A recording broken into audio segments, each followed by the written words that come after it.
В Мирнинском районе специалисты предприятия «Алмаз-Дортранс», да и простые автовладельцы ждут открытия зимних ледовых переправ.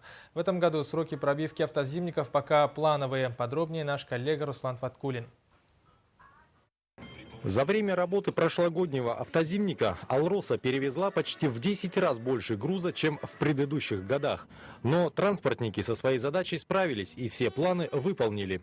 А вот сторонние перевозчики продолжали двигаться по зимникам даже после их официального закрытия. Колоссальные нагрузки на дорожное полотно в период оттепели сделали свое дело.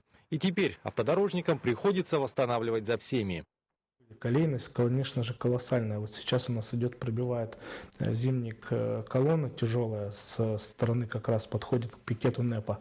Как раз вот эту колейность они дорабатывали, отрабатывали. Это же мешает работать вот сейчас при пробивке и мешает при нормальной эксплуатации автозимника. То есть эту колею нужно будет заделывать, засыпать.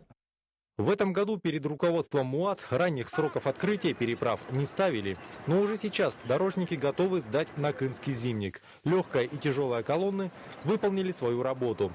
В этом направлении транспорт компании планирует выехать на 5 дней раньше обычного. Специалисты ожидают, что в этом году движение по автозимникам также будет напряженным. Активная разработка чаиндинского месторождения говорит о том, что на этот объект будет перевозиться большое количество технологического оборудования. Уже сегодня автодорожников просят открыть зимник в этом направлении как можно раньше.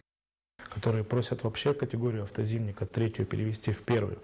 А это совсем другое, это другой грузооборот. Они хотят очень много завести технологического груза на свои месторождения. То есть это бульдозера, это тяжелые буровые вышки, то есть для того, чтобы уже начать какие-то свои там работы по освоению этого месторождения. Конечно же, требуется будет большой поток именно с их стороны.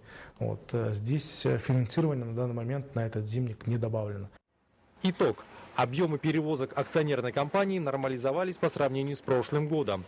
С учетом этого определено и финансирование на содержание дорог. Но за счет сторонних перевозчиков грузооборот по зимникам все равно будет расти. И поддерживать их в нормальном состоянии все равно придется. Поэтому в нынешнюю грузоперевозочную компанию муадовцам вновь нужно будет применять все свои профессиональные навыки и умения, чтобы водители вспоминали их добрым словом, а не наоборот.